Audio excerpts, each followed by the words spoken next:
Haloalkanes और haloarene, haloalkanes and haloarenes, ये दूसरा पार्ट है इसका, जिसमें हम लोग पहले पार्ट में हमने फिजिकल प्रॉपर्टी हमें पढ़ना था, फिजिकल प्रॉपर्टी हमने स्टार्ट करा था, तो फिजिकल प्रॉपर्टी तक हम लोग पहुंच गए थे। ठीक है, तो फिजिकल प्रॉपर्टी से ही हम आगे बढ़ेंगे, यहां से हम आगे बढ़ते हैं। चलिए देखिए, melting point and boiling point, physical property में हम आते हैं melting point and boiling point.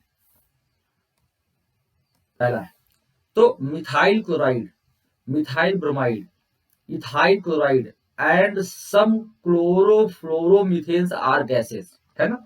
यानी जो मिथाइल और इथाइल की तक के जो क्लोरोफ्लोरोमीथेन और इथेन है, वो क्या है, रूम टेम्परेचर पर गैस होते हैं, छोटे छोटे वाले। यानी मिथाइल क्लोराइड क्या हो गया, CH3 Cl, CH3 ब्रोमाइड, ये गैस है। C2H5 Cl, और कुछ क्लोरोफ्लोरोमीथेन्स जैसे CF2Cl2, इस तरह से ये क्लोरोफ्लोरोमीथेन्स है ना। तो ये सब जो क्या है बच्चों, ये रूम टेम्परेचर पे क्या होते हैं, गैस होते हैं, gases at room temperature. Okay, higher members are liquid और solid.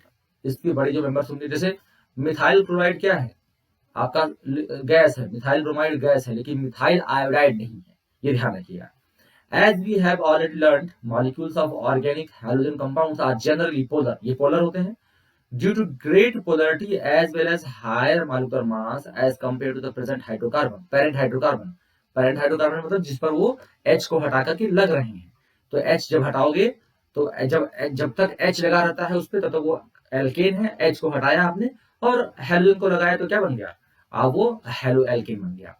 The intermolecular forces of attraction of dipole and van der Waals are stronger in the halogen derivatives। यानी जो एल्केन होते हैं उनके बीच में जो इंटरेक्शन होता है वो वान डर वाल इंटरेक्शन होता है, लेकिन जो एल्काइल हैलाइड्स होते हैं उनके बीच में जो इंटरेक्शन होता है वो डाइपोल डाइपोल इंटरेक्शन होता है। That is why the boiling points of chloride, bromide, iodide are considerable higher than those of the hydrocarbon of comparable molecular mass। तो जो भी उनके मॉलिक्यूलर मास, आप जानते हैं कि जो मेल्टिंग पॉइंट बॉइलिंग पॉइंट जो होती है, ये जो होती है बच्चों, मैं आपको बता दूं कि बॉइलिंग पॉइंट जो होती है वो मॉलिक्यूलर मास से डायरेक्टली प्रोपोर्शनल होती है। ठीक है, तो अगर कंपेरेबल मॉलिक्यूलर मास कह रहे हैं, यानी कोई एल्केन है और उसके साथ कोई जो है एक एल्केन है और एक ऐसा एल्काइल हैलाइड है जिसका दोनों का मॉलिक्यूलर मास लगभग सेम आ रहा हो, तो उसमें जो एल्काइल हैलाइड होगा उसका बॉइलिंग पॉइंट ज्यादा होगा, क्योंकि वहां पर इंटरेक्शन ज्यादा होता है। और boiling point is also directly proportional to the intermolecular force of attraction, inter molecular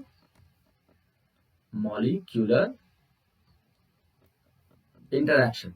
तो हमारा जो बॉइलिंग पॉइंट होता है वो इंटरमॉलिक्यूलर इंटरैक्शन के भी डायरेक्टली प्रोपोर्शनल। तो जितना अच्छा बॉन्डिंग होगा मॉलिक्यूल्स के बीच में, जितनी अच्छी इंटरैक्शन होगी, उतनी बॉइलिंग पॉइंट मेल्टिंग पॉइंट बढ़ती चली जाएगी, ये बात ध्यान रखिएगा। The attractions get stronger as the molecule get bigger in size and have more electrons। क्या कर रहे हैं कि जैसे मॉलिक्यूल बड़ा होता जाएगा वैसे अट्रैक्शन क्या होगा, और तगड़ा हो जाएगा। एक और चीज बता दूं कि बॉइलिंग पॉइंट जो होता है बच्चों, वो सरफेस एरिया के डायरेक्टली प्रोपोर्शनल होता है।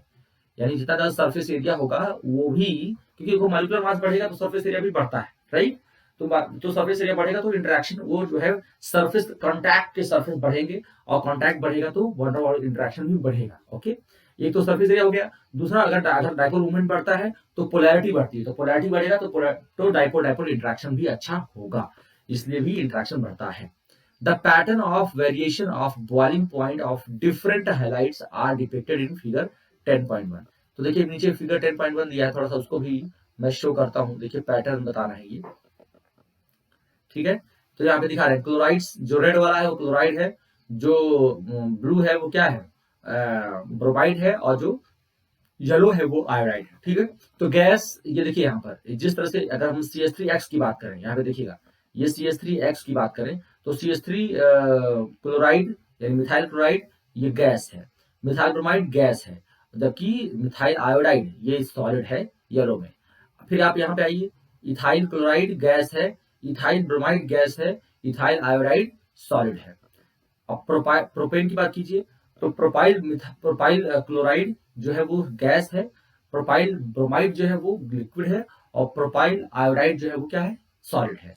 तो यहाँ पर ये तीनों चीज को यहाँ पे दिखाया गया है। ये ध्यान रखिए, इसी से क्वेश्चन एनसीईआरटी में कहाँ से क्वेश्चन उठा के पूछेगा कुछ पता नहीं चलेगा, इसलिए ध्यान रखिए, चीज को बहुत इंपॉर्टेंट है। और आप देखते जा रहे हैं, चाहे वो ब्रोमाइड की तुलना कर दी, चाहे क्लोराइड की, चाहे आयोडाइड की, एक चीज मैं आपको कंपेयर करके दिखा रहा हूं।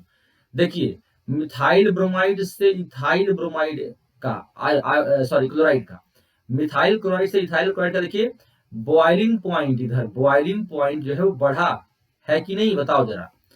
मिथाइल, ये पहले वाला जो था, ये वाला देखिए, जो पहले वाला है ये है क्या, मिथाइल क्लोराइड, ठीक है। और कहां पहुंच गए, इथाइल क्लोराइड, यानी सिर्फ इथाइल चेंज हुआ है ना, एक कार्बन एक CH2 चेंज हुआ है। तो मॉलिक्यूलर मास बढ़ा तो थोड़ा सा बॉइलिंग पॉइंट में चेंज आया, और उसके बाद प्रोपाइल क्लोराइड पे आइए, तो प्रोपाइल क्लोराइड का थोड़ा सा और बढ़ गया। देखो क्लोराइड सेम है, सिर्फ थोड़ा सा CH2 यानी 14 यूनिट का डिफरेंस हो रहा है। CH2 का डिफरेंस मतलब क्या, 14 यूनिट का डिफरेंस है ना। कार्बन जो है वो 12 हो गया और 2 हाइड्रोजन 14 यूनिट का मॉलिक्यूलर मास में डिफरेंस हो रहा है। तो थोड़ा सा जो है जंप हो रहा है, आपको दिख रहा होगा साफ साफ, ये आपको साफ साफ दिख रहा होगा। अब देखिए, अगर मैं इसकी बात करूं, मिथाइल ब्रोमाइड की बात करूं, तो मिथाइल ब्रोमाइड से इथाइल ब्रोमाइड की देखिए बढ़ गई कि नहीं बढ़ गई, मिथाइल ब्रोमाइड से इथाइल ब्रोमाइड बढ़ गई, और इथाइल ब्रोमाइड से इथाइल, ये देखो,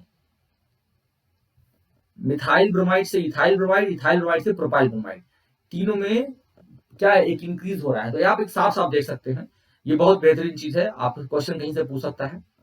तो the boiling point of isomeric, isomeric मतलब जिसका मॉलिक्यूलर मास सेम हो, जिसके मॉलिक्यूलर मास में कहीं कोई डिफरेंस ना हो, तो boiling point of isomeric haloalkanes, isomeric haloalkanes जो होते हैं बच्चों, उनका the boiling point of isomeric haloalkanes decreases with decrease in the branching, यानी सरफेस एरिया कम होगी।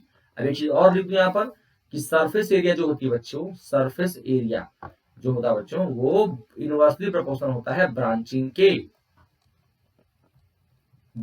इनवर्सली प्रोपोर्शनल होता है, ठीक है। सरफेस एरिया, तो सरफेस एरिया बढ़ेगा तो बॉइलिंग पॉइंट बढ़ेगी, और ब्रांचिंग बढ़ेगा तो सरफेस एरिया घटेगा तो बॉइलिंग पॉइंट घटेगी, सिंपल सी बात है, राइट। तो boiling point of isomeric haloalkanes decrease increase in branching, for example 2 bromo, अब यहाँ पे देखो ये एग्जांपल दिया हुआ, एग्जांपल दिया, ठीक है। तो देखो यहाँ पे क्या था, 1 ब्रोमोब्यूटेन था तो 375 सबसे ज्यादा सरफेस एरिया है। फिर ब्रोमीन को आपने ब्रांच लगा दिया तो 364 हो गया, थोड़ा सा डिफरेंस हुआ है, और ब्रांचिंग कर दिया तो 346 हो गया, अच्छा खासा डिफरेंस हो गया।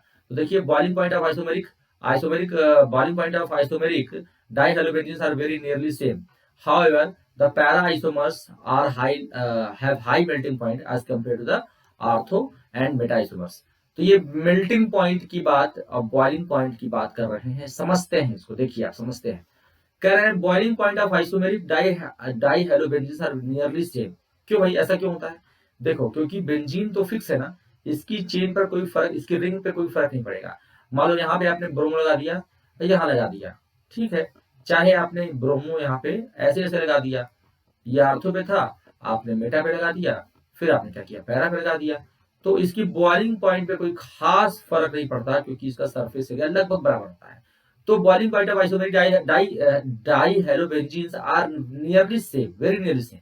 हाउएवर पैरा आइसोमर का मेल्टिंग पॉइंट, देखो ध्यान से, हाई मेल्टिंग पॉइंट होता है पैरा में as compare to the ortho and meta. क्यों? क्योंकि पैरा बहुत सिमेट्रिकल है, वेरी सिमेट्रिकल है, और जो सिमेट्रिकल, जहां पे पैकिंग अच्छी होती है, जहां पे सिमेट्रिकल कोई चीज होती है और पैकिंग अच्छी होती है, तो इफिशियंट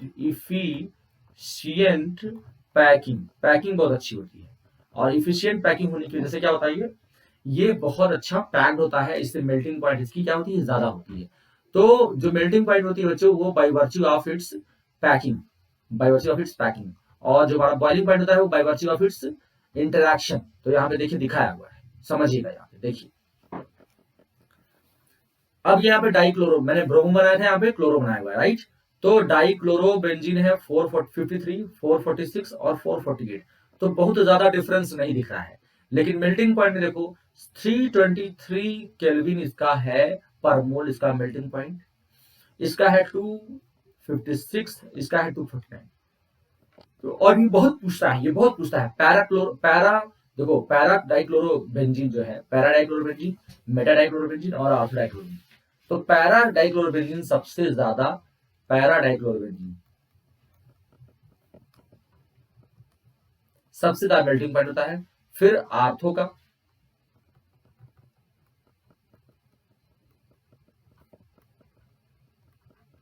और फिर मेटा का।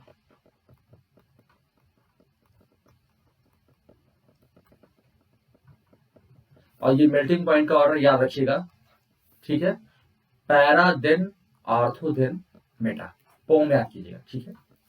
चलिए डेंसिटी क्या होती है, जैसे जैसे आपका मास बढ़ेगा तो bromo, iodo and polychloro derivatives of hydrocarbons are heavier than water. ध्यान से ब्रोमो, आयोडो और पॉलीक्लोरो डेरिवेटिव होते हैं वो पानी से भारी होते हैं, यानी डूब जाएंगे पानी में, ठीक है।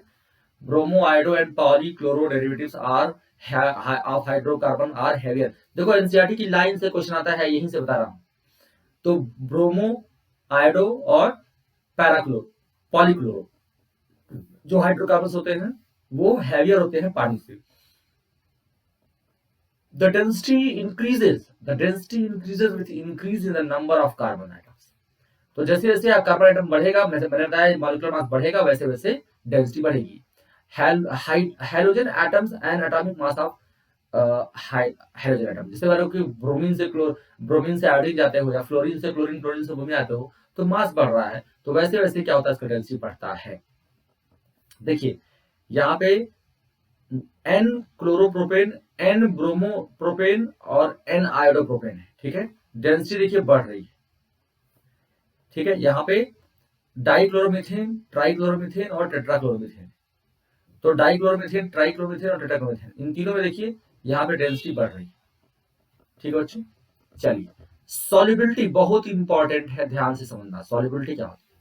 लाइक डिजॉल्व्स लाइक होता है, ये आप जानते हो, जो जैसा होता है उसमें डिजॉल्व होता है। तो the haloalkanes are very slightly solved in water in order to dissolve. ऐसा होता क्यों है समझ लो। तो आप लोग सोचोगे कि ये पोलर होते हैं, तो क्यों नहीं पानी में डिजॉल्व होते हैं, क्यों स्लाइटली डिजॉल्व हो रहे हैं, तो उसका समझो बात को। देखो डिसोल्यूशन के लिए सिर्फ लाइक डिजॉल्व लाइक ही केवल नहीं होता है, इसके लिए जरूरी होता है कि बॉन्ड का टूटना और बनना। दो तरह के, जैसे मान लो जब कोई चीज जब डिसोल्यूशन होती है तो क्या होता है, जो सॉलिड चीज होती है वो टूटती है और उसमें एक्वस में फॉर्म में बन जाती है पानी में। तो वहां पर हाइड्रेशन एंथैल्पी होती है और लैटिस एंथैल्पी होती है। और दूसरी चीज क्या, जिस जिस भी सॉल्वेंट में आप डिसॉल्व करने जा रहे हो वो सॉल्वेंट आपस में मॉलिक्यूल्स के बीच में इंटरेक्शन है। अगर न्यू इंटरेक्शन वीकर हुआ तो अच्छा डिसोल्यूशन नहीं होगा, यहाँ पे यही बात होती है। आप देखिए, in order to dissolve haloalkane in water, the energy required to overcome the attraction between the haloalkane molecules and break the hydrogen bond between the water molecules, ठीक है। ध्यान रखिए, ये क्या कर रहे हैं कि to in order to dissolve haloalkane water, इन पदार्थों में डिजॉल्व करना है तो जो एनर्जी रिक्वायर्ड है वाटर को तोड़ने के लिए, जो एनर्जी रिक्वायर्ड है, मान लो जब हम हाइड्रोजन बॉन्ड पानी के बीच में, एक वाटर मॉलिक्यूल के बीच में क्या है, 4 हाइड्रोजन बॉन्डिंग होती है, ध्यान रखिए। H2O के बीच में, यहाँ पे देखिए, इधर से एक मॉलिक्यूल हाइड्रोजन बॉन्डिंग होता है ऑक्सीजन से, इधर से एक हाइड्रोजन बॉन्डिंग होती है और इधर से 2 हाइड्रोजन बॉन्डिंग होती है बच्चों, ये बात ध्यान रखना। तो एक वाटर मॉलिक्यूल 4 वाटर मॉलिक्यूल से घिरा होता है हाइड्रोजन बॉन्डिंग के द्वारा। तो ये जो वाटर मॉलिक्यूल है आप देख सकते हैं साफ साफ कि ये जो वाटर मॉलिक्यूल है 4 वाटर मॉलिक्यूल से क्या है, घिरा हुआ है हाइड्रोजन बॉन्डिंग के थ्रू। तो इस इंटरेक्शन को तोड़ना और फिर नए इंटरेक्शन डेवलप करने में, तो तोड़ने में जो एनर्जी लग रही है वो, और जो बनने में रिलीज हो रही है वो, तो जो रिलीज हो रही है वो ज्यादा होनी चाहिए, राइट। यानी जो हमारा जो हेलोएल्केन और वाटर का जो इंटरेक्शन होना चाहिए उसमें जो एनर्जी रिलीज हो रही है वो ज्यादा होनी चाहिए जब वाटर को तोड़ते हैं तब। तो क्योंकि वाटर के हाइड्रोजन बॉन्ड को तोड़ोगे तब जाकर के ना वाटर और हाइड्रोजन जो है वो इंटरेक्ट करेगा। तो जाहिर सी बात है कि हमारा क्या होना चाहिए, इंटरेक्शन, जो न्यू इंटरेक्शन होना चाहिए वो स्ट्रॉन्गर होना चाहिए, लेकिन ऐसा नहीं होता। यहाँ पे साफ साफ लिखा हुआ है कि लेस एनर्जी इज रिलीज। देखिए, less energy is release when new attractions are set up between the haloalkane and the water molecules, as these are not as strong as the original hydrogen bonding water. बहुत important बच्चों बात है, ये बात ध्यान रखिएगा. As a result, solubility of haloalkanes in water is low. However, haloalkane tend to dissolve in organic solvent. Haloalkanes क्या होते हैं? Tend to dissolve in organic solvent because the new intermolecular attraction between the haloalkanes and the solvent molecules have much same strength as one being broken in the separate haloalkane of the solvent. यानी ये कह रहा है कि जो organic solvents होते हैं उसमें डिजॉल्व आते हैं, क्योंकि जो उसमें न्यू इंटरेक्शन होते हैं वो लगभग न्यू इंटरेक्शन जो एनर्जी निकलती है वो थोड़ी सी ज्यादा होती है, थोड़ी सी लगभग बराबर होती है, इसलिए उसको डिजॉल्व कराते हैं. तो ये देखिए यहाँ पे क्वेश्चन पूछ रहे हैं, arrange each set of the compound in order of their increasing boiling point. Increasing boiling point के बेसिस पर इनको आपको अरेंज करना है. तो आप बताइए, bromomethane, bromoform, chloromethane, dibromomethane, ये कैसे होगा? देखिए यहाँ पर आपके पास क्या क्या है, ब्रोमोमीथेन यानी CH3Br है, फिर क्या है, डाई ब्रोमोमीथेन यानी CH2Br2 है, लास्ट वाला, ठीक है. ब्रोमोफॉर्म है यानी CHBr3 है, ब्रोमोफॉर्म. और फिर क्या है, क्लोरोमीथेन है यानी CH3Cl. तो देखिए सबसे हल्का ये हुआ, उससे भारी ये, उससे भारी ये, उससे भारी ये, ठीक है ना. और सिर्फ मीथेन ही है. और बॉइलिंग पॉइंट जो होता है वो मॉलिक्यूलर मास के डायरेक्टली प्रोपोर्शनल होता है, मॉलिक्यूलर मास के डायरेक्टली प्रोपोर्शनल होता है. ओके बेटा, तो यहाँ पर मास, मॉलिक्यूलर मास के डायरेक्ट प्रोपोर्शनल होता है. तो आप यहाँ पे कर सकते हैं ऐसे, सबसे छोटा chloromethane, then bromomethane, then dibromomethane, then tribromomethane यानी ब्रोमोफॉर्म. फिर यहाँ पे 1 क्लोरोप्रोपेन, आइसोप्रोपाइल क्लोराइड, 1 क्लोरोब्यूटेन. देखिए यहाँ पर 1 क्लोरोप्रोपेन है, यानी 1 क्लोरोप्रोपेन का मतलब हो गया CH3, CH2, CH2, Cl, ये 1 क्लोरोप्रोपेन है. फिर क्या है देखिए, आइसोप्रोपाइल क्लोराइड है और 1 क्लोरोब्यूटेन है. आइसोप्रोपाइल क्लोराइड में क्या हो गया, CH3, CH, यहाँ पे Cl हो गया, और यहाँ पे क्या हो गया, एक CH2, Cl. और 1 क्लोरोब्यूटेन है, CH3, CH2, CH2, CH2, Cl. देखो बच्चों, 1 क्लोरोब्यूटेन यानी सबसे जो है बड़ा, सबसे ज्यादा बड़ा और जिसका ब्रांच भी नहीं है और साइज भी बड़ी है, वो है 1 ब्रोमोब्यूटेन. तो सबसे ज्यादा इसका होगा बॉइलिंग पॉइंट. उसके बाद से 1 क्लोरोप्रोपेन है, क्योंकि इसका जो दूसरा वाला पार्ट है वो क्या है, ब्रांच है. तो सबसे ज्यादा इसका होगा, फिर इसका, ठीक है. तो ये बात समझ गए होंगे आप. 1 क्लोरोब्यूटेन सबसे ज्यादा हैवी है और साइज भी बड़ी है इन दोनों की तुलना में. चलिए केमिकल रिएक्शंस पे आते हैं, ध्यान से. The reactions of haloalkanes may be divided into following categories: nucleophilic substitution, elimination reaction और reaction with metals. ध्यान से समझिएगा, न्यूक्लियोफिलिक सब्स्टिट्यूशन रिएक्शंस क्या होते हैं. न्यूक्लियोफिलिक सब्स्टिट्यूशन रिएक्शन का मतलब होता है बच्चों कि एक न्यूक्लियोफाइल दूसरे वीकर न्यूक्लियोफाइल को, स्ट्रॉन्गर न्यूक्लियोफाइल जो है, स्ट्रॉन्ग न्यूक्लियोफाइल जो बच्चों, strong nucleophile replaces weak nucleophile.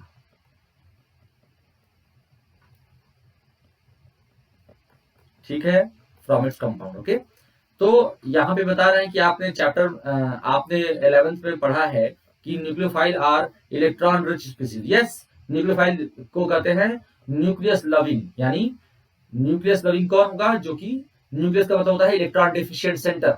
तो इलेक्ट्रॉन डिफिशिएंट सेंटर लविंग कौन होगा, जो इलेक्ट्रॉन रिच होगा, जिसके पास इलेक्ट्रॉन ज्यादा होगा, वही तो ढूंढेगा. जिसके पास पैसे देने के लिए होंगे पॉकेट में एक्स्ट्रा, वही ना किसी गरीब को ढूंढेगा कि भाई दे दे. जिसके पास होगा ही नहीं, जिसके पास पैसे खुद ही कम होंगे, वो कैसे दान दे सकता है. तो जिसके पास होंगे वही दे सकता है. पहली बात, दे चाहे ना दे, लेकिन दे सकता है वही जिसके पास होंगे. राइट.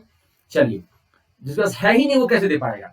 यानी जो खुद ही चाहता है पैसा, खुद ही इलेक्ट्रोफाइल है, खुद ही इलेक्ट्रॉन चाहता है, वो फिर वो न्यूक्लियोफाइल नहीं हो सकता. राइट.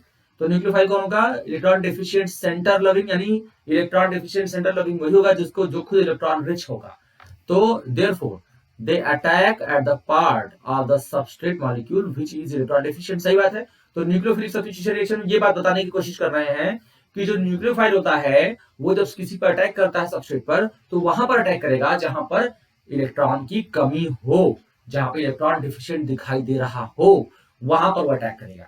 द रिएक्शन इन विच अब न्यूक्लियोफाइल रिप्लेसेस, न्यूक्लियोफाइल देखिए रिप्लेस कर रहा है ऑलरेडी एग्जिस्टिंग न्यूक्लियोफाइल, यानी ऑलरेडी जो ऑलरेडी एग्जिस्टिंग न्यूक्लियोफाइल क्या है, जो ऑलरेडी एग्जिस्टिंग न्यूक्लियोफाइल होगा वो क्या होगा, वो होगा लीविंग ग्रुप। इसी को बोलते हैं लीविंग ग्रुप, इसी को बोलते हैं लीविंग, क्योंकि यही छोड़ के निकलेगा लिविंग ग्रुप, या और यही पुअर होता है। ये क्या है, पुअर न्यूक्लियोफाइल होगा। Okay, weaker nucleophile.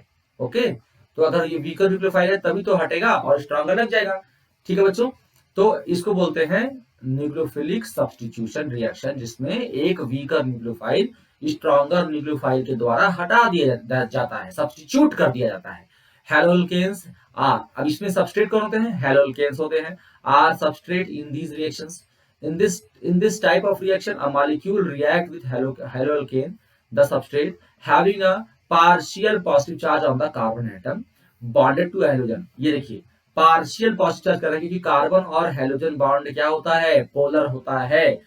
कार्बन पर पार्शियल पॉजिटिव चार्ज आएगा और न्यूक्लियोफाइल उसी पर अटैक करेगा, क्योंकि पहले से ही तय है, पहले से जानते हैं कि न्यूक्लियोफाइल वो होता है जो कि इलेक्ट्रॉन डिफिशिएंट सेंटर पर अटैक करता है।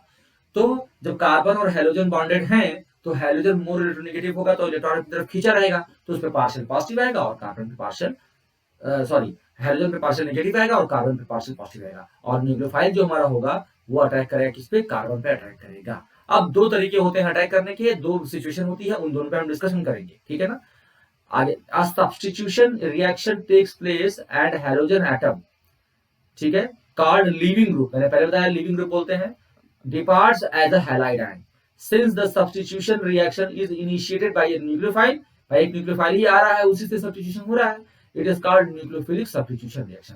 तो इजी चीज है, बहुत आसान चीज है, इसको थोड़ा सा समझते हैं। देखो बच्चे बहुत तकलीफ में आते हैं और बहुत मुश्किल समझते हैं, बहुत ही आसान चीज है, इसको समझते हैं।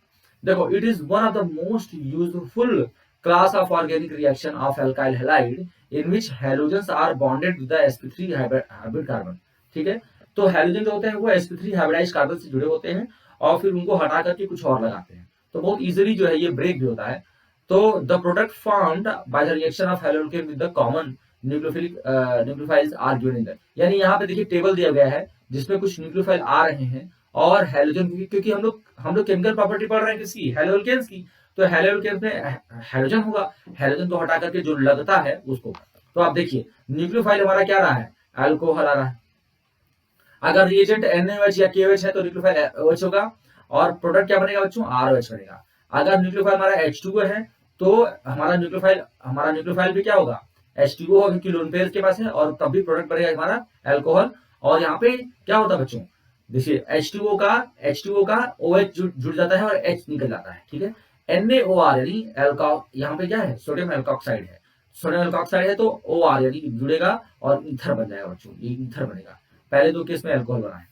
NaI अगर आप देते हैं तो I माइनस जुड़ जाता है और RI बनता है, यानी अल्काइल आइडाइड बनता है। अगर आप अमोनिया देते हैं, NH3 देते हैं, तो अमोनिया के पास N के पास लोन पेयर है, क्योंकि ये मॉलिक्यूल है पूरा, तो जो न्यूट्रल मॉलिक्यूल होंगे वो एज इट इज ही लग जाएंगे, तो यहाँ पे NH3 जो, और ये 1 डिग्री अमीन बनाएगा, प्राइमरी अमीन बन गया। ऐसे ही 1 डिग्री अमीन अगर अटैक कराते हो न्यूक्लियोफाइल के तौर पे तो ये 2 डिग्री अमीन बनाएगा, इसको सेकेंडरी अमीन बोलते हैं। ऐसे ही अगर सेकेंडरी अमीन अटैक करता है तो 3 डिग्री अमीन आता है, इसको टर्शियरी अमीन बोलते हैं। KCN लेते हो, KCN, तो K और C के बीच में कोवेलेंट बॉन्ड होता है, इसीलिए जो है बच्चों, वेरी सॉरी, K और C के बीच में इलेक्ट्रोवेलेंट बॉन्ड होता है, इलेक्ट्रोवेलेंट बॉन्ड, इसलिए K प्लस और C माइनस में टूटता है। तो ध्यान से K प्लस और Cn माइनस में टूटता है और C पर निगेटिव चार्ज आता है। अब यहाँ पे बहुत ध्यान देने वाली बात है कि लोन पेयर भी है N पर, तो कौन अटैक करेगा, नेगेटिव चार्ज अटैक करे कि लोन पेयर अटैक करे। जैसे यहाँ पर मान लो RH है, हमारा RH है, तो R पे डेल्टा पॉजिटिव है, यहाँ पे डेल्टा नेगेटिव है, तो अब हमारे पास दो सेंटर है, या भाई नेगेटिव चार्ज इस पर अटैक करे या लोन पेयर अटैक करे। तो इसमें बात देखनी पड़ती है, एक्चुअली क्या है, नेगेटिव चार्ज जो होता है वो ज्यादा अनस्टेबल है, ज्यादा एक्टिव है, इसलिए वो अटैक करता है rather the lone pair. Negative charge is more wanted to neutralise itself, क्योंकि वो नेगेटिव चार्ज, लोन पेयर तो न्यूट्रल है ही, लेकिन नेगेटिव चार्ज न्यूट्रल होना चाहता है, और चार्ज स्पीसीज जो होती हैं वो अनस्टेबल होती हैं, जल्दी से चार्ज को खत्म करना चाहता है, इसलिए R के साथ C जोड़ता है, Cn, इसीलिए RCN बनता है। यही मतलब हम AgCN लेते हैं, जब हम AgCN लेते हैं बच्चों, तो AgCN में क्या होता है मैं आपको बता दूं। देखिए जो बच्चे मैं थोड़ा सा ये, चूंकि ये हमें तेजी से कोर्स को रिवाइज करना है, तो मैं थोड़ा सा तेज चलूंगा। जिन बच्चों को फ्रीक्वेंसी ज्यादा लगेगी वो यूट्यूब पर जब देख रहे होंगे तो अपने जो उसमें सेटिंग में जाकर के उसकी यूट्यूब के ही उसमें 0.75 कर दोगे तो थोड़ा स्लो हो सकता है, और जिनको स्लो लगे वो 1.25 कर दो, तो इतना टाइम बढ़ जाता है। यानी अगर आप मेरा स्पीड बढ़ाना चाहते हैं तो आप सेटिंग में जाके 1.25 कर दीजिए, तो थोड़ा और तेजी से मैं बोल रहा हूँ वहां पे चलेगा, वो वीडियो ही तेजी से चलेगी। लेकिन अगर आप चाहते हैं थोड़ा स्लो करना तो आप 0.75 पे कर सकते हैं। 0.75 तक जो है मुझे लगता है ठीक है, उतना आपको आराम से सुन सकते हैं और बहुत आराम से इसको आप अपना नोट्स वगैरह बना सकते हैं। तो जिन बच्चों को अगर स्पीड में प्रॉब्लम हो रही होगी तो YouTube ने ये हमको हमारे टीचर्स के लिए एक आसानी कर दी है, किया है, बहुत पहले से है ये चीज है। तो जिन्होंने जैसे आप स्पीड को घटा या बढ़ा सकते हो, राइट। और अगर AgCN होता है बच्चे, तो Ag और C के बीच में कोवलेंट बॉन्ड होता है, इसलिए अभी बॉन्ड टूटा ही नहीं है, इसलिए नाइट्रोजन के ही पास वो लोन पेयर होता है जो वो दे सकता है।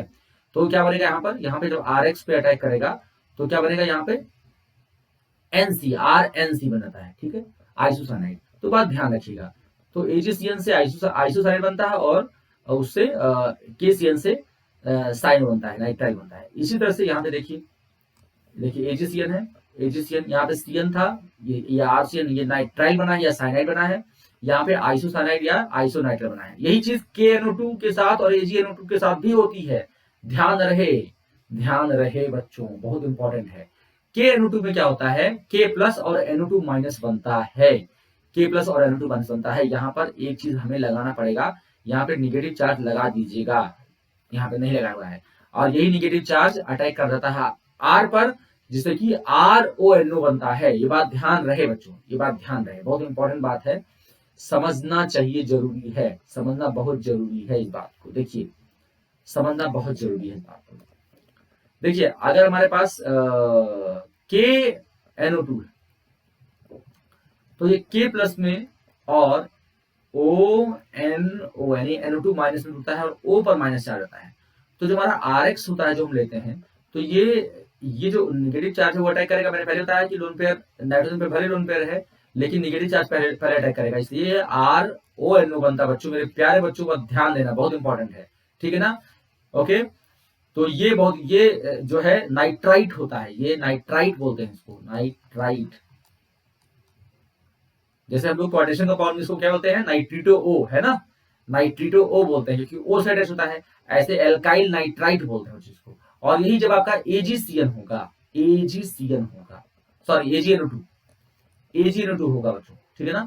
तो तब जो है यहाँ पर बच्चों यहाँ पर आपका N का लोन पेयर अटैक, क्योंकि ये कोवेलेंट बॉन्ड बना होता है, टूटता नहीं है, तो यहाँ पर तब जो है RX से रिएक्ट कराते हो तो क्या बनता है बच्चों, RNO2 बनता है, RNO2, क्योंकि N जाके इससे अटैच होता है। तो ये हमारा नाइट्रो एल्केन बनता है, ठीक है, नाइट्रो एल्केन बनता है। तो ये है, तो KNO2 में ये देखिए ये कंडीशन है, ये ONO बनता है, एल्काइल नाइट्राइट, और AgNO2 में ये बनता है AgO। तो AG और O के बीच में, AG और O के बीच में एक कोवेलेंट बॉन्ड होता है, जिसकी वजह से हमारा जो है N अपना लोन पेयर देता है और नाइट्रो एल्केन बनाता है। RCOOAG, ठीक है, सिल्वर एसिटेट टाइप का हो गया, ठीक है, सिल्वर। तो यहाँ पे RCO माइनस हो गया, अगर CH3COAG होता तो सिल्वर एसिटेट बोलते, है ना। तो यहाँ पे RCOR देता है, एस्टर बनता है बच्चों। LiLH4 यानी लिथियम एल्यूमिनियम हाइड्राइड है, तो ये हाइड्रोजन देता है, और वो H हाइड्राइड आयन है ना, हाइड्राइड आयन देता है H माइनस, तो ये RH बनता है, यानी हाइड्रोकार्बन बन जाता है वापस। और अगर R-M प्लस है, यानी हमारा क्या है ये, जैसे RNGX यानी हमारा ग्रिग्नार्ड रिएजेंट टाइप का, समझना ध्यान से, RNGX मान लो इसको, तो ये क्या बन जाता है बच्चों, ग्रिग्नार्ड रिएजेंट बनता है, तो R दे देता है ये, और RR यानी एल्केन बन जाता है। यानी ग्रिग्नार्ड रिएजेंट हमारा क्या होता है, RNGX, यानी मान लो सपोज करो R-MG, ये M फॉर्मेटल है और Br है ये, ठीक है ना। तो RMGX है और यहाँ पर हमारा RMG और यहाँ पे RX मान लीजिए, RX, तो क्या बन जाएगा, R बन जाएगा, और MG Br और X जो है जुड़ जाएंगे, तो ये हमारा एल्केन, हायर एल्केन बन जाता है। तो बहुत आसान, बहुत बढ़िया चीज है ये, समझने लायक। तो आई होप ये सब समझ में आया होगा, और एक ही लाइन में आप समझ गए कि किस तरह से हमारा न्यूक्लियोफाइल बनता है और न्यूक्लियोफाइल किस तरह से अटैक करता है। हाँ, मैकेनिज्म पे अभी हम लोग चर्चा करेंगे तुरंत ही। Group like cyanides and nitrite possess two. अब देखो यहाँ पे कह रहे हैं कि जो साइनाइड्स और नाइट्राइट काइंड की चीजें हैं वो उनके पास दो साइड्स हैं, और सही बात है, उनको दो साइड्स दिख भी रही हैं, उनके पास साइड्स दो सेंटर्स हैं, टू न्यूक्लियोफिलिक सेंटर्स हैं। तो इनके बारे में हम लोग डिस्कशन, इनको हम लोग एम्बिडेंट न्यूक्लियोफाइल कहते हैं। तो सिर्फ इनका नाम यहाँ पर आपने एम्बिडेंट पढ़ लिया, यही बहुत ठीक है। बाकी चीज आपको हम बता चुके हैं किस तरह से ये अपना रिएक्शन दिखाते हैं, ठीक है ना। चलिए,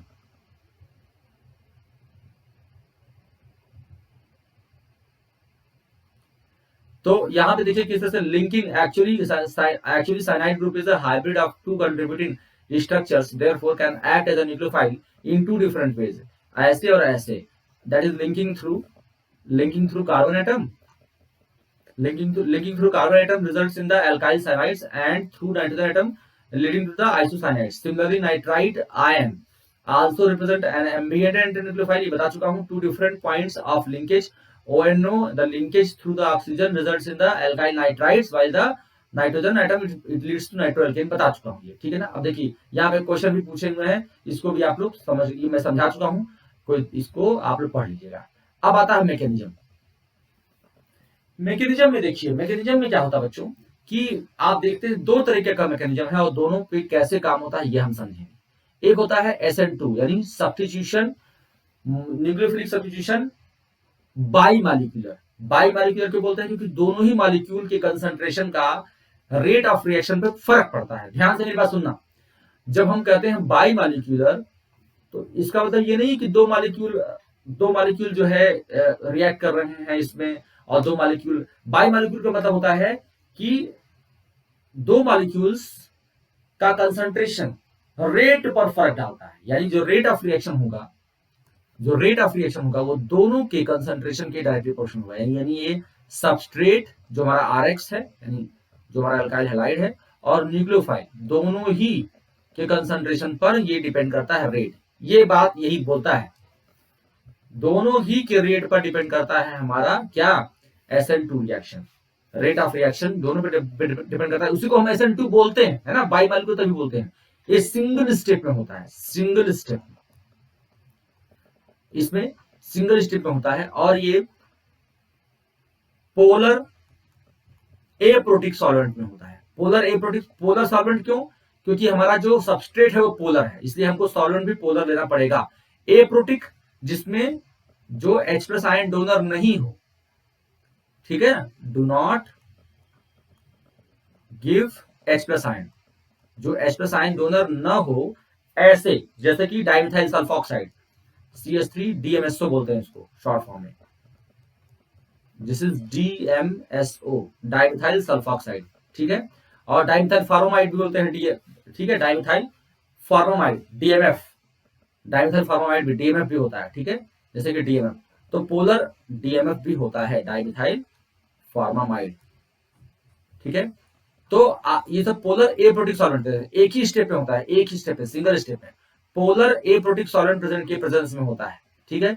और इसमें एक स्टेप में कैसे होगा, इसमें जो है बच्चों एक तरफ से तो अटैक होता है न्यूक्लियोफाइल का, और दूसरी तरफ से हमारा क्या निकल जाता है, हमारा वो हैलोजन, ठीक है। देखिए यहाँ पे मैं इसी फिगर में दिखा रहा हूं, देखो OH- हमारा न्यूक्लियोफाइल है, ये अटैक करेगा, और ये बैक साइड से अटैक करेगा, क्योंकि फ्रंट पे क्लोरीन बड़ा सा है, तो ये बैक अटैक देगा, इसको कहते हैं बैक अटैक, क्योंकि फ्रंट पर क्लोरीन बड़ा सा है जो कि निकला नहीं है।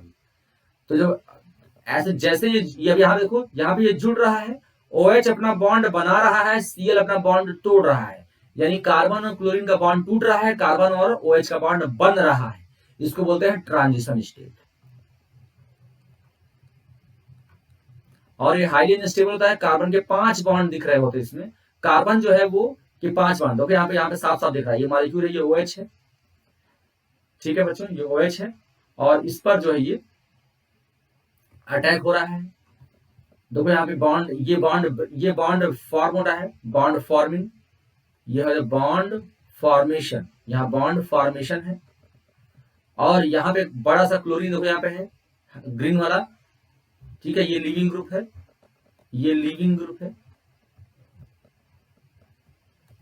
ठीक है, और ये न्यूक्लियोफाइल है, न्यूक्लियोफाइल छोटा है, वो अटैक कर रहा है, ठीक है, और ये बॉन्ड ब्रेकिंग हो रही है। तो बॉन्ड फॉर्मेशन और बॉन्ड ब्रेकिंग एक साथ दिखाते हैं, उसको हम ट्रांजिशन स्टेट बोलते हैं बच्चों, ठीक है ना। तो बहुत इंपॉर्टेंट है, इसको समझना बहुत जरूरी है। देखिए, तो रेट डिपेंड करता है, कह रहा है कि the reaction between the ethyl chloride and hydroxide ion yields methanol and chloride ion follows the second order kinetics। वही सेकंड ऑर्डर काइनेटिक्स मतलब कि रेट जो है दोनों के उस पर डिपेंड करती है कंसंट्रेशन पर। The rate depends upon the concentration of the both reactants. तो ये आप बात समझ रहे होंगे, और अगर नहीं समझ रहे होंगे तो जरूर कमेंट बॉक्स में लिखिएगा। फिर देखिए, it depicts bimolecular nucleophilic substitution reaction. The incoming nucleophile interact with the alkyl halide causing the carbon halide bond to break and a new bond is formed between the carbon and attacking nucleophile. Here it is CO bond formed between the C and OH. These two process takes place simultaneously, एक साथ होते हैं, एक साथ ये process होते हैं।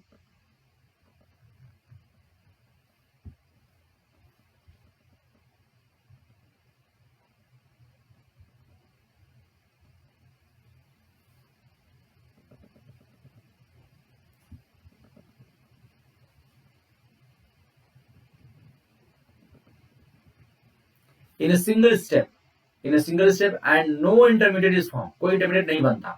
तो ये इंपॉर्टेंट बात है कि कोई इंटरमीडिएट नहीं बनता, यानी क्योंकि आपका ट्रांजिशन स्टेट के थ्रू हो रहा है काम, तो कोई इंटरमीडिएट नहीं बनता, ये बात ध्यान रखिएगा। SN2 में कोई इंटरमीडिएट नहीं बनता, ठीक है ना। एज द रिएक्शन प्रोग्रेस, जैसे जैसे प्रोग्रेस करता है reaction, the bond between the incoming nucleophile and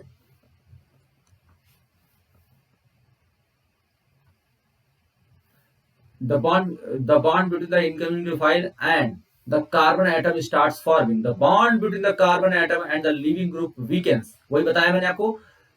As this happens, the 3 carbon hydrogen bonds of the substrate start moving away from the attacking nucleophile। क्योंकि दोनों तरफ से भाई देखो अटैकिंग न्यूक्लियोफाइल आता है, तो जो हमारा जो 3 हाइड्रोजन एटम है वो भागते हैं दूर, इसलिए वैसे खड़े हो जाते हैं, मतलब कि इस तरह से। देखो यहाँ पर पहले जो है यहाँ पर कार्बन, ये है हाइड्रोजन एसएस है, और यहाँ पे क्लोरीन मान लो यहाँ पे लगा हुआ है। जब OH माइनस आता है अपना, OH माइनस यहाँ से आता है, इस पे अटैक करता है, तो हाइड्रोजन क्या होते हैं, भागते हैं दूर, और ये एकदम प्लेन, एक प्लेन में ऐसे, सपोज करो ये ऐसे एक पेज है, यहाँ पे कार्बन है, तो हाइड्रोजन ऐसे इस पेज पर आ जाते हैं, और इधर से जो हमारा OH आ रहा है और इधर से क्लोरीन निकल रहा है, तो और हाइड्रोजन इस पेज पर आ गए हैं, खड़ा पेज है ऐसे, इस तरह से। तो ये OH है और ये C है, इस तरह से होता है। तो वो ऐसे प्लेनर, एक प्लेन में आते हैं तीनों हाइड्रोजन, राइट। तो वही बात यहाँ पे कही जा रही है। In transition state, all the 3 CH bonds are in the same plane and the attacking and leaving group are partially attached to the carbon। partially attached है क्योंकि एक बॉन्ड बन रहा है, एक टूट रहा है, ठीक है, इसलिए partially attached बोलते हैं। As the attacking nucleophile approaches closer the carbon, जैसे जैसे attacking nucleophile क्लोज आता है कार्बन के, तो CH bond still keep on moving in the same direction till the attacking nucleophile attaches to the carbon bond। यानी अब देखो यहाँ पर पहले हाइड्रोजन इधर क्या थे, हाइड्रोजन इधर थे, इस साइड में थे, अब क्या हुआ, राइट साइड मूव करते आ रहे हैं ना, वो राइट साइड मूव करते आ रहे हैं। अब क्या होगा, जब सपोज करो अभी बॉन्ड Cl का वाला बॉन्ड टूट गया और OH वाला बॉन्ड जुड़ गया, तो जब OH वाला बॉन्ड जुड़ जाएगा और Cl निकल जाएगा, तो H जो है ऐसे हो गया, H जो है रिपेयर हो गया, ऐसे हो गया, और क्लोरीन माइनस निकल गया। तो जो पहले सिचुएशन थी उसका उल्टा हो गया, इसको बोलते हैं इन्वर्जन। क्योंकि पहले क्या था, ऐसे था, तीनों बॉन्ड ऐसे थे, अब उलट के ऐसे हो गए, इस तरह से हो गए, राइट। तो इसको बोलते हैं Walden inversion. Inside umbrella out, यानी कोई छाता है ऐसे पलट जाए, हवा से जब छाता पलट जाता है तो ऐसे होता है, ठीक है ना। पहले तो छाता ऐसे था, अब वो उलट के ऐसे हो गया, ये बात हो गई। तो इनसाइड अम्ब्रेला आउट, राइट। चलिए, तो ये कह रहे हैं कि and the living group leaves the carbon, as the result configuration is inverted. Configuration जो है वो इन्वर्टेड होता है। The configuration of the carbon atom attack inwards in much the same way as umbrella is turned inside out when caught in a strong wind। यानी जब हमारा umbrella जो है स्ट्रॉन्ग विंड के सामने आता है तो उलट जाता है, वैसा वाला। This process is called inversion of configuration, यानी और एक और चीज, अगर वो डी होगा मतलब अगर वो क्लॉकवाइज घुमा रहा होगा तो ये एंटी क्लॉकवाइज घुमाएगा, ऐसा समझ लो उसको।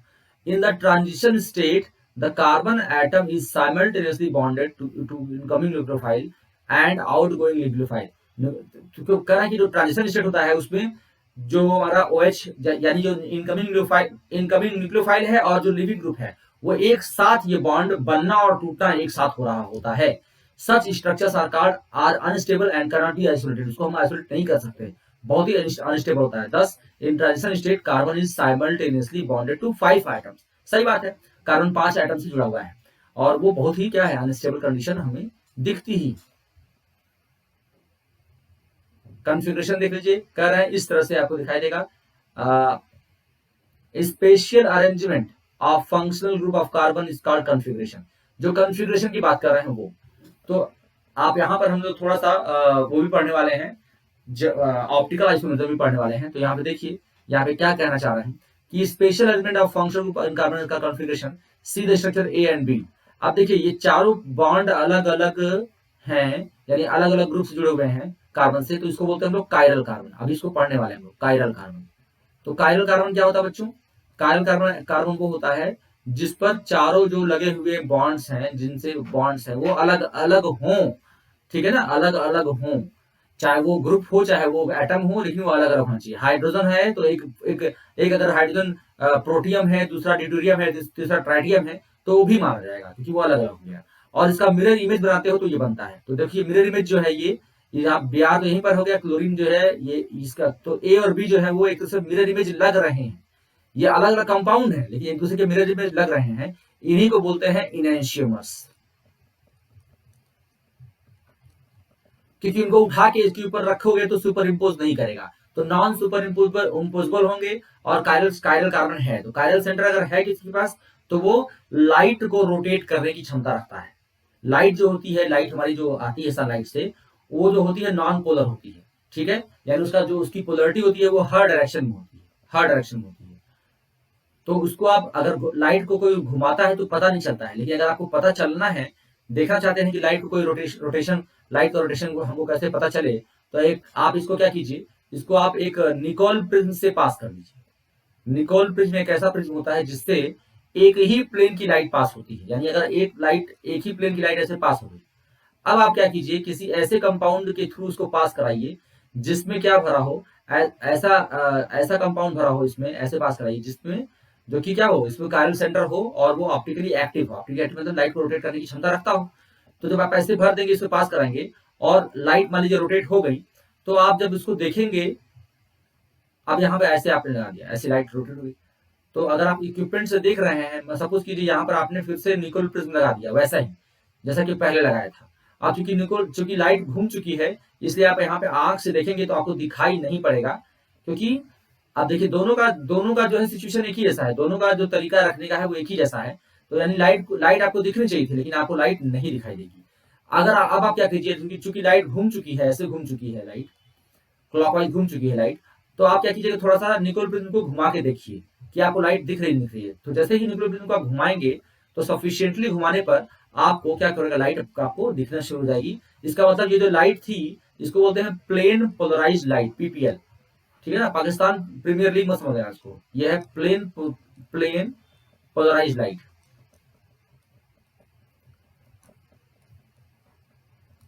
तो प्लेन पोलराइज्ड लाइट जो बच्चे, और ये है निकोल प्रिज्म, ये है आपका अनपोलराइज्ड लाइट।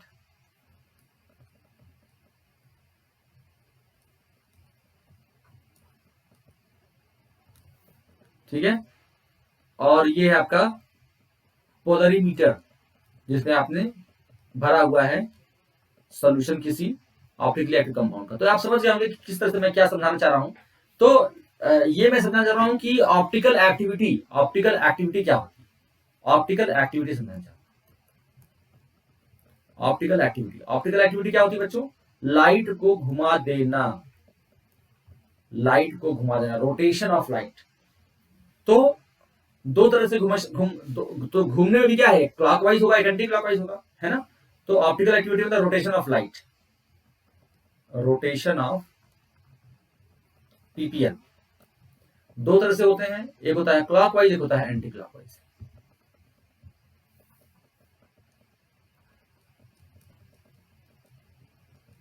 क्लॉकवाइज को हम डेक्स्ट्रो रोटेटरी कहते हैं, डेक्स्ट्रो रोटेटरी, और इसको स्मॉल डी से रिप्रेजेंट करते हैं।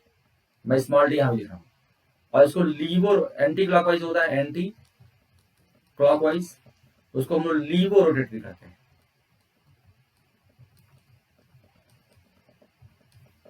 और इसको हम लोग डी से, सॉरी स्मॉल एल से रिप्रेजेंट करते हैं,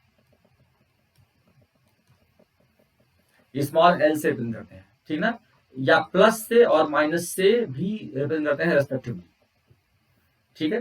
तो ये हमारा ऑप्टिकल एक्टिविटी की बात हो गई। तो कोई क्लॉकवाइज एंटी क्लॉकवाइज अगर है, तो क्लॉकवाइज अगर है तो उसको हम डी फॉर्म करते हैं, एंटी क्लॉकवाइज तो एल फॉर्म करते हैं, ये चीज होती है, ठीक है।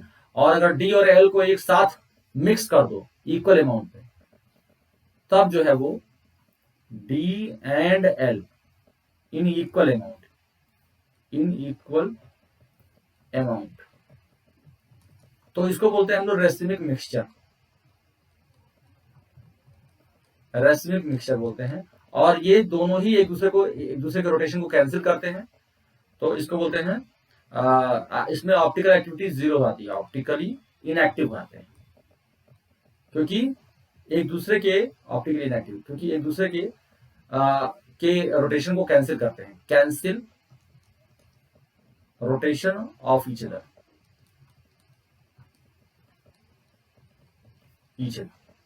जिसको हम लोग एक्सटर्नल कंपनसेशन ऑफ रोटेशन कहते हैं, इसको एक्सटर्नल कंपनसेशन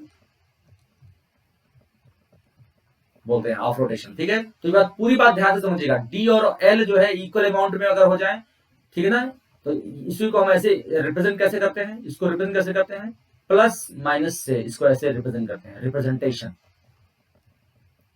अगर प्लस माइनस ऐसे आपको ब्रैकेट में लिखा है तो वो रेसिमिक मिक्सचर है, इसको बोलते हैं रेसिमिक मिक्सचर। तो रेसिमिक मिक्सचर का क्या डेफिनेशन होगा कि जब दो इनएंशियोमेरिक फॉर्म, यानी एक ही मॉलिक्यूल का डी और एल दोनों इक्वल अमाउंट में मिक्स किया गया हो, तो वो जो होता है ऑप्टिकली इनएक्टिव होता है, उसको रेसिमिक मिक्सचर कहते हैं। इसमें क्यों ऐसे ऑप्टिकली इनएक्टिव होता है, क्योंकि वो एक का रोटेशन, एक का क्लॉकवाइज रोटेशन दूसरे के एंटी क्लॉकवाइज रोटेशन को कंपनसेट करता है। यानी ये ए और B, if A and B mix in equal amount, क्या होगा, रेसिमिक मिक्सचर बनेगा, जो कि ऑप्टिकली इनएक्टिव होगा, रेसिमिक मिक्सचर बनता है जो कि ऑप्टिकली इनएक्टिव होता है। तो हमने क्या पढ़ा, हमने पढ़ा ऑप्टिकली एक्टिव कंपाउंड क्या होते हैं, जिसमें कायरल सेंटर, कायरल कार्बन हो और लाइट को रोटेट करता हो और सिमेट्रिक ना हो, सिमेट्रिसिटी अनसिमेट्रिक होना चाहिए, एसिमेट्रिक। मॉलिक्यूल अगर सिमेट्रिक है तो वो ऑप्टिकली एक्टिव नहीं होगा। तो ऑप्टिकली एक्टिविटी के लिए क्या क्या जरूरी है बच्चों, कायरल सेंटर जरूरी है और एसिमेट्रिक होना जरूरी है, ये बात बहुत इंपॉर्टेंट है। तो optical for optical activity, optical activity की क्या जरूरत है बच्चे, हमारे लिए जरूरी क्या है, हमारे पास क्या हो, फॉर ऑप्टिकल एक्टिविटी क्या होना चाहिए, एसिमेट्रिक मॉलिक्यूल होना चाहिए, यानी किसी भी प्रकार की सिमेट्री नहीं होनी चाहिए, एसिमेट्रिक और कायरल सेंटर होना चाहिए। बस ये दो इंपॉर्टेंट चीजें। अगर हमारे पास कभी कभी ऐसा होता है कायरल सेंटर है, फिर भी वो क्या होता है, फिर भी वो ऑप्टिकल एक्टिव नहीं होता, क्योंकि वो सिमेट्रिक होता है, ये बात ध्यान रहे, ठीक है। जैसे देखिए यहां पर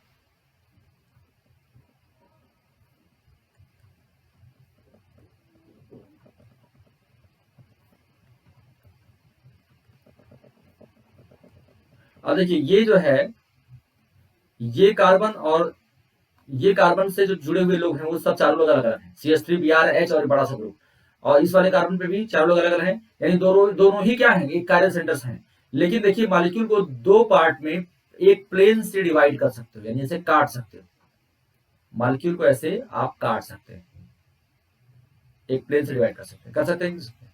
तो ये plane of symmetry,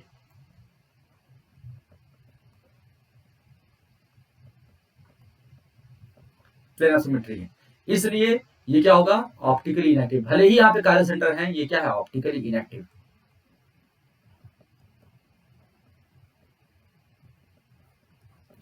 optically inactive होंगे। तो ये बहुत इंपॉर्टेंट बात है, ये बात ध्यान देने वाली है, ध्यान रखिएगा, ठीक है ना। ओके, इसी तरह से सेंटर ऑफ सिमेट्री भी होती है, जब किसी सेंटर से अगर दोनों साइड पे जाने पर एक ही डायरेक्शन, जैसे यहाँ पे मान लीजिए ऐसे जा रहे हैं और यहाँ पर ऐसे है और इधर है इस तरह से, और यहाँ पर एक ही डायरेक्शन, मतलब यहाँ पे ओ OH है ऐसे और यहाँ पे ओ OH ऐसे इस तरह से, तो यहाँ पे भी सेंटर ऑफ सिमेट्री होती है। तो आपके पास सेंटर ऑफ सिमेट्री अगर है, यानी अगर हम किसी एक डायरेक्शन में जा रहे हैं और हमको दोनों मतलब दोनों अपोजिट डायरेक्शन में जाने पर सेम डिस्टेंस पर कोई मिल रहा है, एक ही जैसे लोग मिल रहे हैं, तो उसको बोलते हैं सेंटर ऑफ सिमेट्री। ऐसे बोलते हैं सेंटर ऑफ सिमेट्री, तब पर भी हमें क्या होता है, वो मॉलिक्यूल हमारा जो है ऑप्टिकली इनएक्टिव होता है। तो ये बहुत इंपॉर्टेंट बात है कि यहाँ पे देखिए एनेंशियोमर्स, तो देखिए यहाँ पे लिखा हुआ है कि these are two configurations, two structures of the same compound. These are two structures of the same compound. They differ in spatial arrangement, यानी जो उनका स्पेस में अरेंजमेंट है वो अलग अलग है। Structure A is the mirror image of structure B, which से configuration of carbon A, carbon structure in A is mirror image of the configuration of carbon, ठीक है। अब आप देखिए, since the reaction requires approach of nucleophile to the carbon bearing the leaving group, the presence of bulky substituent on or near the carbon atom have a dramatic inhibiting effect. inhibiting effect यानी ये कह रहे हैं कि भाई देखिए, nucleophile को approach करना है SN2 में कार्बन की तरफ न्यूक्लियोफाइल को, तो वहां पर हल्के ग्रुप होने चाहिए। अगर भारी ग्रुप लगे होंगे, एक तो पहले से ही पीछे से अटैक कर रहा है, वो पीछे से अटैक क्यों कर रहा है, पीछे से अटैक क्यों कर रहा है, क्योंकि सामने जो है वो बल्कि ग्रुप लगा हुआ है, क्लोरीन या कोई भी हेलोजन, इसीलिए जो हमारा न्यूक्लियोफाइल आ रहा है बाहर से, वो क्या आ रहा है, वो पीछे से अटैक कर रहा है। अगर पीछे भी जो है भारी ग्रुप लगे होंगे, बल्कि ग्रुप लगे होंगे, तो वो उसके रेट पर फर्क डालेंगे, उसके रेट पर फर्क डालेंगे, ये बात ध्यान रहे, ठीक है। तो ये बात ध्यान रहे। तो देखिए यहाँ पर, अगर यहाँ पे देखते हैं हम,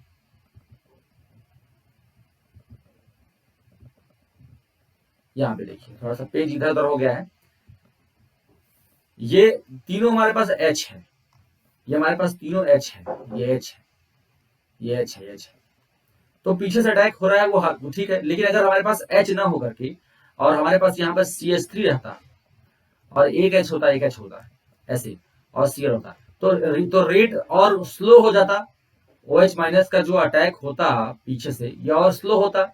और अगर हमारे पास ऐसा हो जाता भाई कि दो दो CH3 होते, दो दो CH3 होते ऐसे एक H, तो और कम हो जाता है ना। इसलिए सबसे कम जो है 3 डिग्री में होगा, फिर 2 डिग्री में होगा, फिर 1 डिग्री में होगा, और सबसे ज्यादा मिथाइल क्लोराइड में हो जाएगा।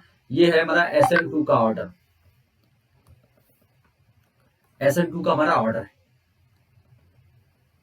For same halogen atom, halogen atom यहाँ पे सेम होना चाहिए।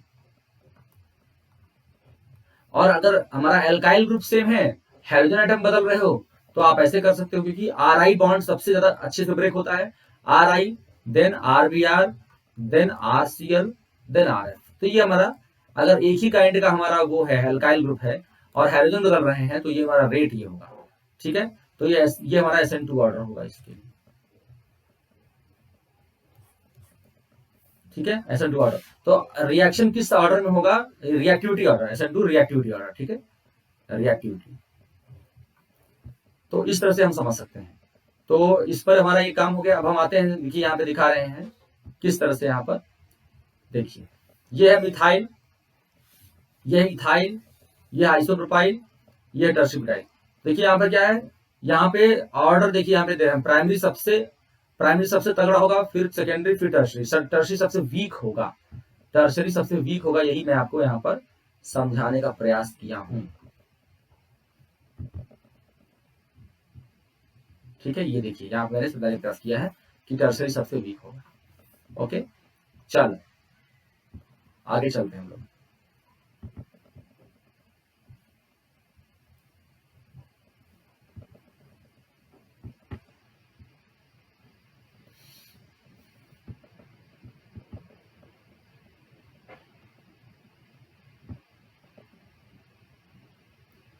ठीक, अब दूसरा आता है बच्चों SN1।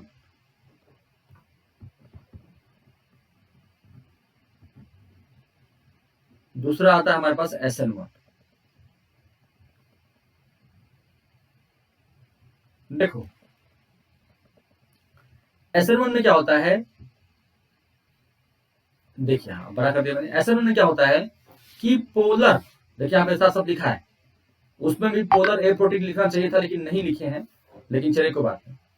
Polar protic solvent, polar protic solvent इसमें जो है polar SN1 reactions are generally carried out in polar protic solvent like water, alcohol, acetic acid, etc.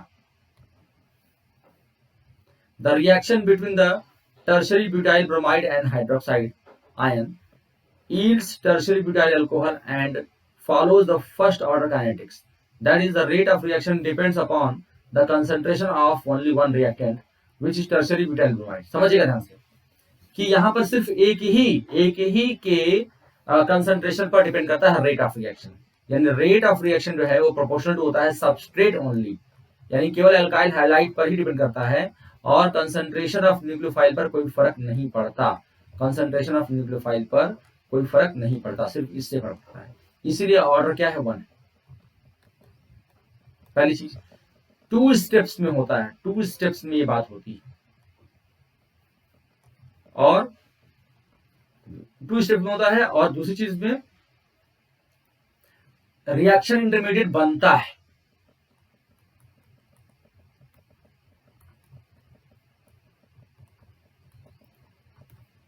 Forms. तो पहले स्टेप और सबसे इंपॉर्टेंट चीज क्या है इसमें कि पोलर प्रोटिक सॉल्वेंट होता है।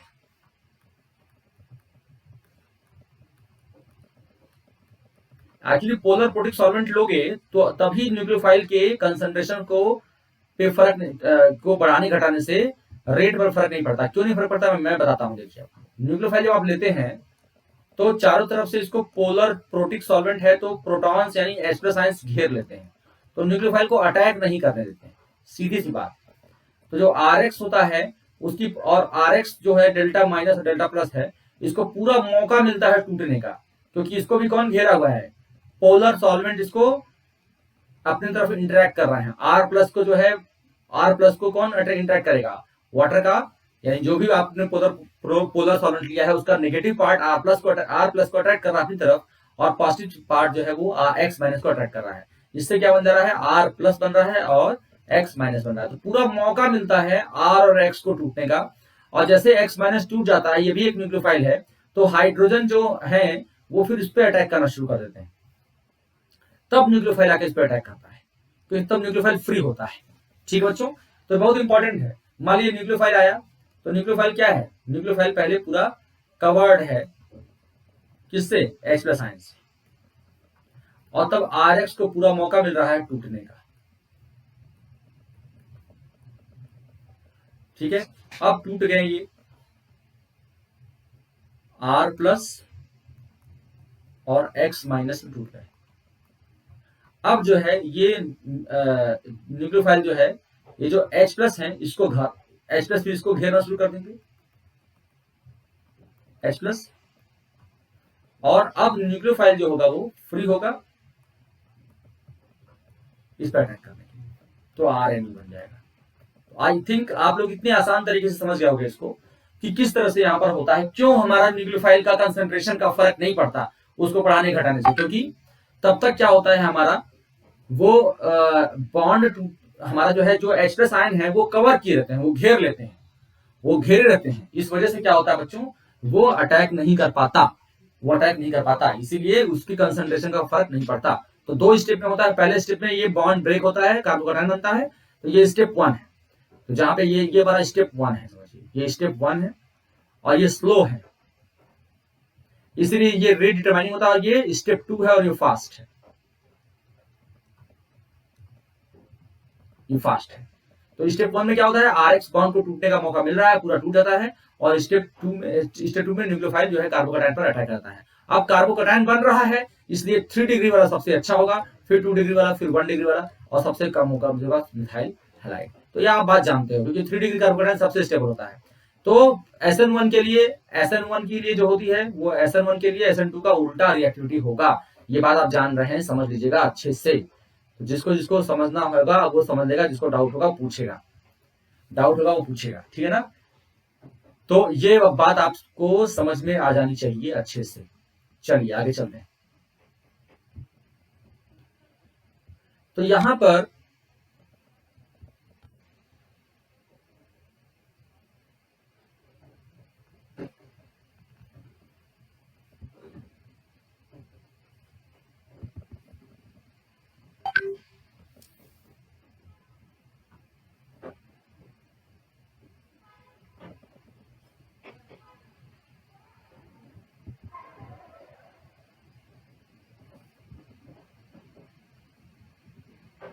चलिए मैंने इसको बड़ा कर दिया।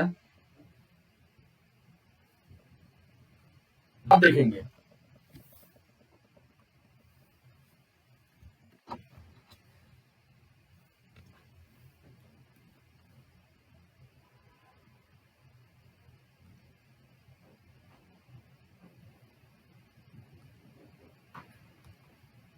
देखो बच्चे, तो यहाँ पे यही समझा रहे हैं किस तरह से कार्बोकैटायन बनता है। आप देखिए यहाँ पर, ये देखिए, it occurs in 2 steps, it occurs in 2 steps, 2 step में होगा। और पहले जो है ये बॉन्ड टूटेगा, पहला बॉन्ड टूटेगा, देखिए यहाँ पर, हाँ अब देखिए, अब सही है। तो it occurs in 2 steps. In step 1 polarised CBr bond undergo cleavage to produce carbocation in bromide ion and carbon thus formed is attacked by the nucleophile in second step. तो यहाँ पे देखिए, ये CH3 होल थ्राइस Br है, ये टूट गया, तो ये देखिए कार्बन यहाँ पर क्या sp2 हाइब्रिडाइज हो गया, कार्बोकैटायन बन गया, Br निकल गया। अब ये OH माइनस इस पर अटैक कर देगा, ये बन जाएगा। तो यहाँ पे बहुत इजी है, पहला स्टेप जो है स्लो होगा और दूसरा स्टेप फास्ट होगा। पहला स्टेप रेट डिटरमाइनिंग होगा, इसीलिए क्योंकि slow step is the rate determining step. तो first step is the slowest and reversible. It involves the CR bond breaking for which the energy is obtained through the solvation of halide ion। देखो halide ion का जो solvation होता है, जैसे जैसे bond टूट रहा है वैसे वैसे हैलाइड आयन का सॉल्वेशन होता है, उसी से एनर्जी मिल रही है टूटने के लिए भी, है ना। ओके, नहीं टूटने के बाद, टूटते समय जो हो रहा है, यानी सॉल्वेंट इंटरेक्ट कर रहा है ना, सॉल्वेंट इंटरेक्ट कर रहे हैं तो न्यू इंटरेक्शन डेवलप हो रहा है। आप इसको समझिएगा इस लाइन को, जैसे मान लीजिए R है और X है, डेल्टा माइनस और डेल्टा प्लस है, तो यहाँ पे सॉल्वेंट इंटरेक्ट कर रहे हैं, तो इंटरेक्शन से एनर्जी बन रही, एनर्जी रिलीज होती है ना। तो जो एनर्जी रिलीज हो रही है वो इनके ब्रेकिंग में सहायता करती है, वही ब्रेकिंग के लिए इसके लिए रिस्पॉन्सिबल है। तो the it involves CR breaking, bond breaking for which the energy is obtained through the solvation of the halide ion with the proton of the protic solvent. तो मैंने आपको बताया ही है, ठीक है। Since since the rate of reaction depends upon the slowest step, the rate of reaction depends only on the concentration of the alkyl halide and not on the concentration of the hydroxide ion. Further, greater the stability of carbocation, greater will be the ease of formation of the alkyl halide, faster and faster will be the rate of reaction। तो जैसे मैंने बताया कि carbocation बनता है तो carbocation में 3 degree carbocation सबसे स्टेबल होता है, इसलिए जितना स्टेबल कार्बोकैटायन होगा उतना ज्यादा फास्टर रिएक्शन होगा। In case of alkyl halides, 3 degree alkyl halides undergo SN1 reaction very fast because of the high stability of 3 degree carbocation. As we sum up the order of reactivity of alkyl halides SN1 SN2, तो for SN2 reaction देखिए tertiary सबसे कम देगा, फिर secondary, फिर primary, फिर CX, और SN1 के लिए उल्टा होगा रिएक्शन। तो आप समझ सकते हैं, मैंने आपको बता दिया है, ठीक है। अब देखिए अगर कार्बोकैटायन बन रहा है और रेजोनेंस में पार्टिसिपेट करता है तो और बेटर है। So for the same reason, allylic and benzylic halides show higher reactivity towards the SN1 reaction. The carbocation thus formed is get stabilized through the resonance as shown below. तो देखिए यहाँ पर ये जो एलाइलिक होता है उसमें भी रेजोनेंस होगा और जो बेंजाइलिक होगा उसमें भी रेजोनेंस होगा, इसलिए ये ज्यादा अच्छा देंगे क्या, SN1। देखिए इन द फॉलोइंग पार्ट कह रहे हैं विच अंडरगो SN2 फास्टर, तो SN2 के लिए भीड़ भाड़ कम होनी चाहिए। तो यहाँ पे देखो इस वाले क्लोरीन के बगल में ये बहुत ज्यादा, एक तो सामने से अटैक देगा नहीं, सामने से अटैक देगा नहीं क्योंकि सामने से क्लोरीन है और पीछे से बड़ा सा ये साइक्लिक रिंग है, इसलिए इसमें क्या होगा, ये वाले देखो, इसमें देखो, इसमें क्या है, इसमें है एक कार्बन है जिसपे H है और ये रिंग है, ठीक है, ये रिंग है। तो पीछे से फिर भी जगह है अटैक करने का, पीछे से फिर भी जगह है अटैक करने का, इसलिए वो अटैक पीछे से कर सकता है। अब आयोडाइड है, क्लोराइड है, मान लीजिए आयोडाइड बड़ा है और क्लोराइड यहाँ पे छोटा है, ठीक है। तो दोनों में ये देखिए आयोडाइड यहाँ पर बड़ा छोटा का मतलब क्या, आयोडाइड आसानी से निकल सकता है क्योंकि इसका बॉन्ड बड़ा होता है, इसका बॉन्ड डिसोसिएशन एनर्जी थोड़ी सी कम होती है ना, तो इसलिए ये आसानी से टूटेगा, ये जल्दी देगा, SN2 जल्दी देगा, ठीक है। चलिए आगे चलते हैं।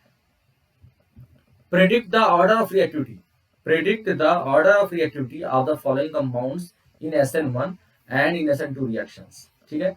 तो अभी कर रहे हैं जब द 4 आइसोमेरिक ब्रोमोब्यूटेन्स में SN1 SN2 चाहिए, तो ब्रोमोब्यूटेन्स का जो है पहला आइसोमर ये होगा, दूसरा आइसोमर ये होगा, तीसरा आइसोमर ऐसा होगा और चौथा आइसोमर ऐसा होगा। अब देखो ये 3 डिग्री सबसे अच्छा देगा, फिर ये 2 डिग्री वाला देगा। बच्चे इसमें कंफ्यूज हो जाते हैं, इसमें थर्ड वाले में और सेकेंड वाले में बच्चे कंफ्यूज होते हैं। तो फर्स्ट, सेकेंड, थर्ड और फोर्थ। तो अगर हम SN1 की बात करें तो 4 सबसे पहले होगा, फिर 2 होगा, फिर 3 होगा, फिर 1 होगा। और SN2 की बात करें तो सबसे पहले 1 होगा, देन 3 होगा, देन 2 होगा और देन 4 होगा। That's it. यही चीज आपका एक्सप्लेनेशन में लिखा हुआ है, इसको आप समझ लीजिएगा। फिर दूसरा क्या कर रहे हैं ये लोग, दूसरा वाला देखिए C6H5CH2Br।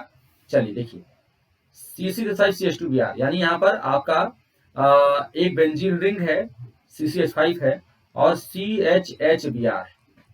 मैं इसको खोल के बना रहा हूं, ठीक है। फिर CCH5CH, चलिए यानी एक कार्बन पर 2 बेंजीन रिंग है।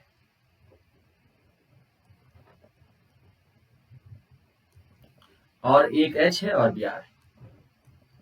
CCH5 फिर CCH5 है ना, CH पर 2 जो है बेंजीन रिंग है।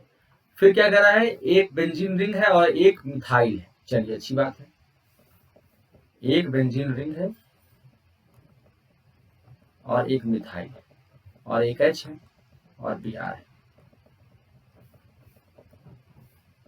और तीसरे में क्या है, अच्छा तीसरे में क्या है, 2 बेंजीन रिंग है चौथे में और एक CH3। तो बच्चों अगर हम इसको फर्स्ट, इसको सेकेंड, इसको सेकेंड है, ये सेकेंड है, इसको थर्ड माने और इसको फोर्थ माने, ये थर्ड है। तो देखो समझो, अगर हम SN1 की बात करें, अगर हम SN1 की बात करें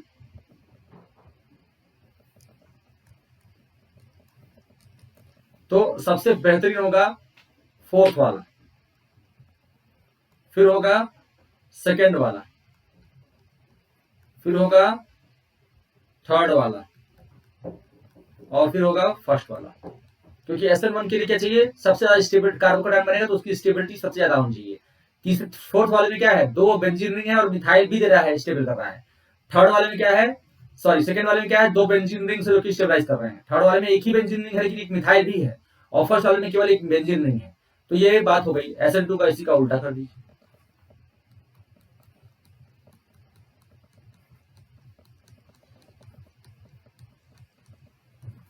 दैट्स इट। तो इसको आप एक्सप्लेनेशन आपके एनसीईआरटी में भी गिवन है, उसको आप नोट देख सकते हैं और समझ सकते हैं, यहाँ पे दिया हुआ है। चलिए अब आ रहा है स्टीरियो केमिकल एस्पेक्ट्स की बात कर रहे हैं, स्टीरियो केमिकल एस्पेक्ट्स बात कर रहे हैं। तो मैं आपको समझा चुका हूं कि क्या होता है स्टीरियो केमिकल एस्पेक्ट्स, यानी stereochemical aspects of nucleophilic substitution reaction. In order to understand the stereochemical aspect, stereochemical का मतलब क्या होता है, स्टीरियो केमिस्ट्री, यानी जो ऑप्टिकल आइसोटोप की अभी हम बात की उसी की बात कर रहे हैं, ठीक है। स्टीरियो केमिकल, और अगर कुछ रिएक्शन होता है तो क्या बदलता है स्टीरियो में, यानी स्पेशल अरेंजमेंट के बदलने से क्या चीजें चेंज आती हैं, यानी हमारा ऑप्टिकल आइसोटोप की बात यहाँ पे करेंगे बेसिकली, और उस पर क्या फर्क पड़ता है वो देखेंगे, ठीक है ना। तो यही है stereochemical aspects of nucleophilic substitution, यानी न्यूक्लियोफिलिक सब्स्टिट्यूशन रिएक्शन अगर हो रहा है, न्यूक्लियोफिलिक सब्स्टिट्यूशन रिएक्शन अगर हो रहा है तो उससे उसके ऑप्टिकल एक्टिविटी पर क्या प्रभाव पड़ेगा, यही stereochemical aspects of nucleophilic substitution reaction कहता है। तो in order to understand the stereochemical aspects of substitution reaction we need to learn some basic stereochemical principles and notations. तो जैसा कि मैंने बताया आपको, ऑप्टिकल एक्टिविटी बताया कि अगर अगर लाइट को रोटेट करने की क्षमता है तो ऑप्टिकली एक्टिव है वो। कायरलिटी यानी एक कार्बन के पास 4 अलग अलग डिफरेंट ग्रुप या एटम्स लगे हों। रिटेंशन क्या होता है, जैसा मॉलिक्यूल था वैसा ही रह गया। इन्वर्जन क्या होता है, उलट गया, जैसे कि अभी उल्टाया। रेसिमाइजेशन क्या होता है, जब अगर दो जो डी और एल फॉर्म यानी क्लॉकवाइज और एंटी क्लॉकवाइज किसी एक ही कंपाउंड के दो फॉर्म्स होते हैं, एक दूसरा मिरर इमेज होता है और एक खुद होता है, इस तरह का दो फॉर्म होते हैं। मैंने बताया पहले, दोनों को अगर इक्वल अमाउंट में मिला देते हो, डी और एल फॉर्म को, यानी क्लॉकवाइज रोटेशन वाले को और एंटी क्लॉकवाइज रोटेशन वाले को एक इक्वल अमाउंट में मिला देते हो किसी एक ही कंपाउंड के, तो क्या होता है, वो मॉलिक्यूल जो है वो आपस में एक दूसरे के रोटेशन को कैंसिल कर देते हैं और मॉलिक्यूल जो है वो ऑप्टिकली इनएक्टिव होता है, जिसको हम रेसिंग नेचर कहते हैं। तो इसको आप पूरी तरह से पढ़ सकते हैं। तो मैं इसको बस एक बार इसको जो है अंडरलाइन करते हुए चलता हूं। तो आप देखिए, इसको मैं पूरा आपको बता चुका हूं, इसको पूरा बता चुका हूं, मॉलिक्यूलर एसिमेट्री, कायरलिटी और एनेंशियमर। तो ये आपको पूरा बता चुका हूं। इसको आप एक बार एनसीईआरटी आपके सामने है, इसको जरूर एक बार पूरा पढ़िएगा, क्योंकि मैं पूरा इस पे आपको बता चुका हूं, कंप्लीट बता चुका हूं। ये पूरा आपको मैं कंप्लीट बता चुका हूं किस तरह से ये होता है। और इसमें फोटो यानी फिगर के साथ आप इसको देख लीजिएगा, इसमें कहीं से कोई ऐसी दिक्कत नहीं आएगी आपको। देखिए यहाँ पे कह रहे हैं identify the chiral and achiral molecules. तो आपको बताना है of the following pair of the compounds veg dash formula represent किया। वेज डैश फार्मूला आप क्लास 10 में पढ़ चुके, क्लास 11 में पढ़ चुके हैं। वेज मतलब जो आपकी ओर आ रहा हो, डैश मतलब जो आपसे दूर जा रहा हो। तो देखिए ये इसमें ये अलग, ये अलग, ये अलग, ये अलग, ये कायरल है। इसमें 2 ब्रोमीन है, ये कायरल नहीं, ये है। इसमें आई यहाँ पर ये अलग, ये अलग, ये अलग और ये पूरा पार्ट अलग, ये है। और इसमें देखिए ये और ये एक ही जैसा है, ये नहीं। तो बहुत आसान है कायरल और ए कायरल को ढूंढना। चलिए, रिटेंशन क्या होता है, जैसा था वैसा ही मिल गया। जैसे कि SN1 में, SN1 में क्या होता है, रिटेंशन होता है। SN1 में आपका जब, क्योंकि देखिए SN1 में क्या होता है, मान लीजिए आपका ये था CH3 CH3 CH3 और Br था, ठीक है। तो SN1 में एक चीज मैं बताना भूल गया हूं, बता दे रहा हूं यहीं पर, अच्छा हुआ कि ये सब चीजें आ जाती हैं रास्ते में। तो देखिए यहाँ पे जब बॉन्ड SN1 में क्या होता है, आप पोलर प्रोटिव सॉल्वेंट देते हो तो इसको पूरा मौका मिलता है टूटने का, और मौका मिलता है तो देखो यहाँ पर ये जो है एक प्लेन में आकर के, यानी sp2 हाइब्रिडाइज्ड प्लेन में आ जाता है, ये एक ही प्लेन में, और ये कार्बोकटायन बन गया, और ये यहाँ पर इसका p ऑर्बिटल में कार्बोकटायन बना हुआ, ठीक है। अब जब न्यूक्लियोफाइल बच्चों आता है ना, तो न्यूक्लियोफाइल के पास दोनों चांस अटैक होता है। एक फ्रंट अटैक, यानी जो Br जिधर लगा हुआ था उसको फ्रंट अटैक बोलते हैं, जिधर से Br लगा हुआ था उसको हम लोग फ्रंट अटैक बोल रहे हैं, क्योंकि वो फ्रंट बोलते हैं उसको, इधर वो बैक अटैक बोलते हैं। तो दोनों का चांस जो है ये पूरा पूरा होता है। इसको यानी कह सकते हैं कि 50% बैक अटैक का चांस है और 50% फ्रंट अटैक का चांस है। यानी अगर इससे फ्रंट अटैक से अगर हमारा कंपाउंड बनता है तो क्या बोलते हैं इसको, देखिए अगर फ्रंट अटैक से बनता है तो जैसा जैसा था कंपाउंड वैसा ही बन गया, वैसा ही बन गया।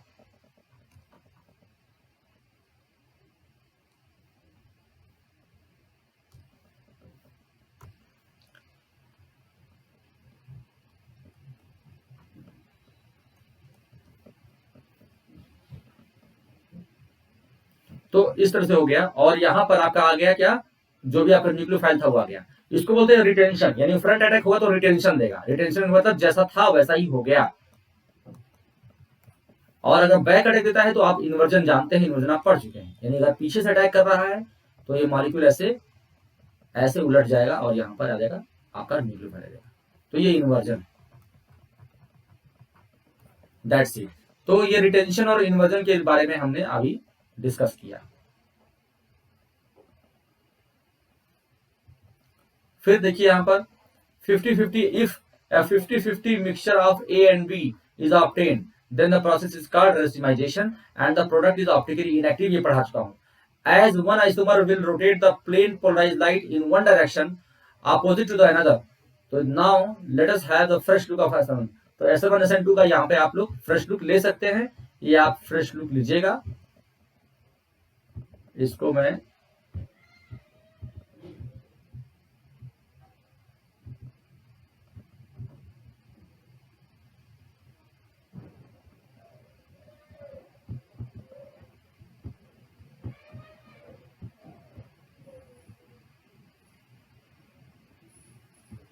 ये पूरा मैं पढ़ा चुका हूं आप लोगों को अच्छे से।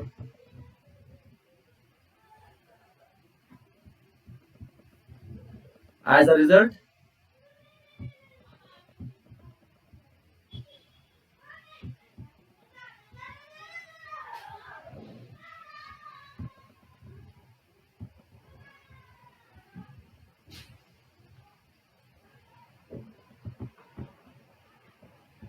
देखिए ये आपका हो गया, मैं इसको अलग से कर दे रहा हूं।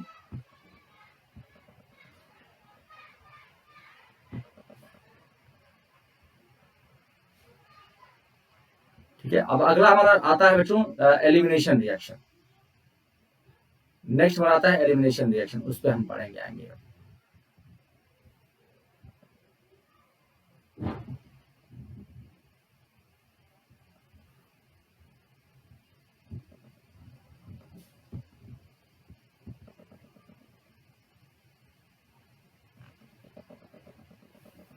ठीक है बच्चों, आज इतना रख देते हैं, नेक्स्ट क्लास में हम लोग उसको आगे कंप्लीट करेंगे। थोड़ा सा बचता है, थोड़ा सा लग रहा है कि वो थोड़ा सा जो हमारा जो पेजेस हैं वो इधर उधर हो गए हैं, तो नेक्स्ट क्लास में हम इसके आगे कंटिन्यू करेंगे। तो जितना अभी तक मैंने पढ़ा दिया उसको आप रिवाइज करेगा अच्छे से, और अगले क्लास में हम लोग इसको आगे की ओर कंटिन्यू करेंगे। तो ये लास्ट हमारा होगा, उस पर हम लोग क्वेश्चन भी करेंगे, जो हमारे एनसीईआरटी में क्वेश्चन दिए हुए हैं उन क्वेश्चन को भी हम लोग कंप्लीट करेंगे। ठीक है, थैंक यू वेरी मच।